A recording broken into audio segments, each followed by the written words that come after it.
ओम नमः शिवाय। प्रिय दर्शकों, देरी से बनो, लेकिन बनो जरूर, क्योंकि वक्त के साथ लोग आपकी खैरियत नहीं, हैसियत पूछते हैं। और जो हैसियत, जो सामान, जो सम्मान, जो पद प्रतिष्ठा समाज में, परिवार में, कार्यक्षेत्र में बनाने का समय वृषभ राशि वालों का शुरू हो गया है। कब से? वैसे तो थोड़ा बहुत ठीक ठाक स्थिति में आए आए हैं कुछ महीनों से, लेकिन किसी के ग्रह बहुत ही खराब हों, तब तो वो अभी भी संघर्ष कर रहे होंगे। तो ये 22 जुलाई से जो श्रावण का महीना शुरू हो रहा है ना, इसमें आपको महादेव की कृपा होगी ही होगी, क्योंकि ग्रह दशा ही कुछ ऐसे बने हुए हैं कि आप महादेव की कृपा पाएंगे, अनुकंपा होगी। 22 जुलाई 2024 से 19 अगस्त 2024 के बीच में श्रावण का महीना है। 72 साल बाद ऐसा शुभ योग शुरू हो रहा है। श्रावण के पहले दिन ही सोमवार है। देवों के देव महादेव का दिन है वो, श्रावण का सोमवार। 5 सोमवार हैं और सोमवार से तो श्रावण का महीना शुरू हो ही रहा है। साथ में प्रीति योग, अत्यंत लाभदायक योग, अत्यंत सुखद योग। शादी नहीं हो रही है तो शादी होती है इस योग में। अगर श्रावण का महीना शुरू होता है तो किसी के साथ में खटपटी चल रही है, कटुता बढ़ी हुई है, तो मधुरता आ जाएगी इस प्रीति योग से श्रावण के शुरू होने पर। शाम को आयुष्मान योग शुरू शुरू हो रहा है। तो आयुष्मान योग में अगर घर में कोई बीमार है, आप स्वयं बीमार हैं, आए दिन बीमारी में पैसे खर्च होते रहते हैं, तो अब ऐसी स्थिति में ये आयुष्मान योग के दौरान जो श्रावण शुरू हो रहा है, इससे के मत इसकी इसी दिन से तो आप आयुष्मान होंगे, आप आरोग्यवान होंगे। तीसरा, चौथा, सर्वार्थ सिद्धि योग। किसी भी काम में असफलता मिल रही हो, महादेव की कृपा के लिए महादेव की उपासना करनी है। अगर ऐसा करने में आप सफल रहे श्रावण के महीने में, तो आपको जिस किसी भी काम में हाथ डालेंगे उस काम में आपको सफलता मिलेगी।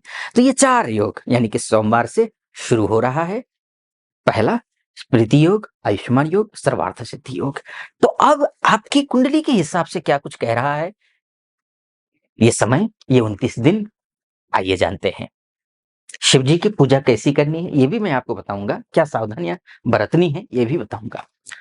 सबसे पहले तो समझ लीजिए कि आपका ये जो मंगल है ना, मंगल गुरु का युति संबंध आपके ही राशि में है। और गुरुदेव जो हैं वो चंद्रमा के नक्षत्र में हैं।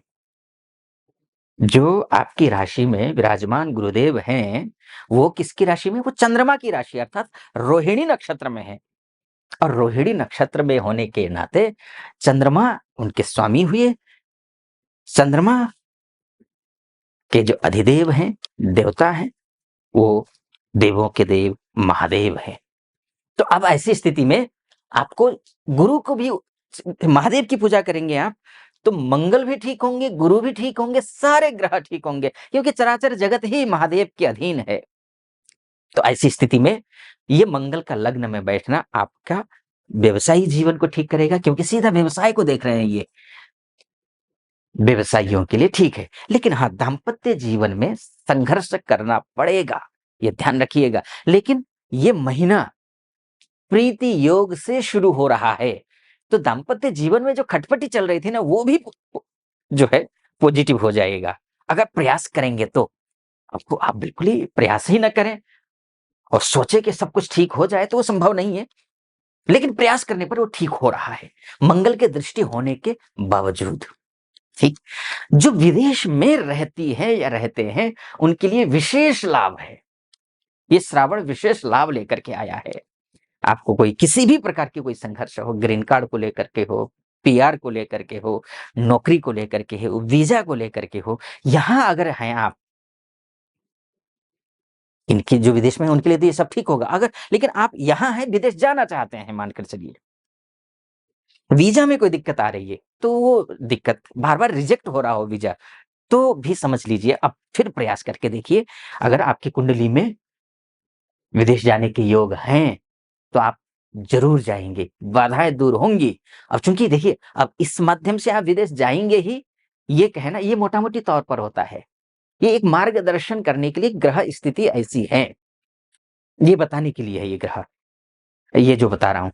वास्तव में आपकी कुंडली ही आपका डीएनए होता है, ध्यान रखिएगा। अब विस्तार से कुंडली के बारे में चर्चा करना चाहते हैं, तो नीचे नंबर है, उस नंबर पे कॉल करके आप हमारे प्रतिनिधि से बात करके, मुझसे बात करने के लिए आप अपॉइंटमेंट ले सकते हैं। तो ये विदेश जाने के योग अच्छे हैं। आप एमएनसी में काम करते हैं, तब भी आपके अच्छे हैं। या डोमेस्टिक में काम कर रहे हैं, आप एमएनसी में डोमेस्टिक कंपनी में काम कर रहे हैं अर्थात, और एमएनसी में काम करना चाहते हैं, तब भी आपके लिए सफलता मिलती हुई दिखाई दे रही है। ये है। दूसरा पॉइंट आता हूँ मैं, सूर्य और शुक्र का योग बन रहा हुआ है यहाँ पर, जिसको बोलते हैं शुक्रादित्य राजयोग, जो कि 30 जुलाई तक है। कम समय के लिए है, लेकिन कम समय में भी बहुत कुछ कर गुजर सकता है ये, क्योंकि अच्छा योग है। यहाँ से सीधा नवम भाव को देख रहा है, यानी कि भाग्य को देख रहा है। कर्म चतुर्थेश होकर और सप्तमेश होकर भाग्य को देखना, यानी कि केंद्रेश होकर के भाग्य को देखना शुभ होता है। भाग्य में वृद्धि करता है। किन क्षेत्रों में? व्यवसाय में, नौकरी में, इंटरव्यू में, कंस्ट्रक्शन का काम हो, रियल एस्टेट का काम हो, इन सभी क्षेत्रों में, होटल रेस्टोरेंट का काम हो, इन सभी क्षेत्रों में आज का आपको अच्छी सफलता दिलाएगा। लेकिन 30 जुलाई के बाद ये यहाँ आ जाता है, तो लक्ष्मी नारायण नामक राजयोग बनाता है। इसके क्या लाभ होंगे, उससे पहले एक निवेदन करना चाहूंगा। आप मुझे फॉलो करते आए हैं, सब्सक्राइब कर चुके हैं, लाइक कर चुके हैं, करते रहे हैं और कर रहे हैं, तो और कमेंट करते हैं, तो अब बहुत बहुत आभारी आपका। ऐसा स्नेह बनाए रखिए। लेकिन पहली बार देख रहे हैं, तो आपसे निवेदन है, पूरा सुनिए, सटीक लगे मेरा विश्लेषण तो चैनल को सब्सक्राइब, वीडियो को लाइक और कमेंट बॉक्स में जाकर के हर हर महादेव, महादेव का महीना है, हर हर महादेव यहीं से लिखना शुरू कीजिए, कमेंट कर दीजिएगा। फेसबुक और इंस्टा के माध्यम से देख रहे हैं, तब भी आपसे निवेदन है, फॉलो, लाइक और कमेंट कर दीजिएगा। फिर आता हूं मैं, ये लक्ष्मी नारायण राजयोग क्या फल देगा। लक्ष्मी नारायण राजयोग शुभ फल देता है, अत्यंत, नाम से ही स्पष्ट है, लक्ष्मी और नारायण, है ना। पैसे भी आएंगे, उत्साह भी होगा, खुशी भी होगी घर में, वैभव होगा। ये होगा लक्ष्मी नारायण राजयोग से। घर खरीदने की सोच रहे हैं, गाड़ी खरीदने की, या प्रॉपर्टी लेने की सोच रहे हैं, बेचने की सोच रहे हैं, किसी भी माध्यम से पैसे आते हुए दिखाई दे रहे हैं, शुभ कार्य होते हुए दिखाई दे रहा है, ये एक अच्छी स्थिति दिखाई दे रही है। यहाँ सीधा ये लक्ष्मी नारायण राजयोग जो कार्य क्षेत्र को देख रहा है, दशम को देख रहा है, तो ये शुभ है, आपके कार्य में वृद्धि करेगा, ये मान सम्मान में वृद्धि करेगा, ये भी अच्छी बात दिखाई दे रही है। बस वाणी पर संयम रखना है, अनावश्यक रूप से झगड़ना लड़ना नहीं है, ये बात ध्यान रखिएगा। बाकी महादेव की उपासना आपको करनी है। 5 सोमवार पड़ रहे हैं, 5 सोमवार को ही, अगर पूरे सोमवार आप अगर व्रत रख सकते हैं तो व्रत रखिए, बहुत अच्छा। व्रत नहीं रख सकते हैं तो कम से कम उस दिन प्याज लहसुन इत्यादि से खाना घर में मत बनाइए, कोई तामसी भोजन मत कीजिए। पूरे महीने अगर आप बैंगन अवॉइड करते हैं, परवल अवॉइड करते हैं, पालक अवॉइड करते हैं, गोभी अवॉइड करते हैं, तो बहुत अच्छी बात है। बेसन से बनाई हुई चीजें, या फिर आपका ये तामसी भोजन कोई भी हो, वो अगर अवॉइड कर सकते हैं तो कर दीजिएगा।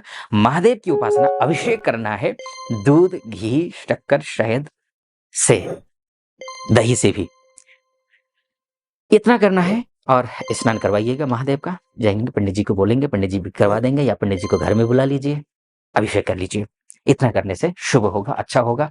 आप पर महादेव की कृपा बनी रहे सदा सर्वदा, ऐसी मेरी कामना। इस वीडियो को यहीं पर समाप्त करता हूं। आपको सटीक लगा हो तो निवेदन स्वीकार कीजिएगा। फिलहाल अनुमति चाहूंगा। ओम नमः शिवाय।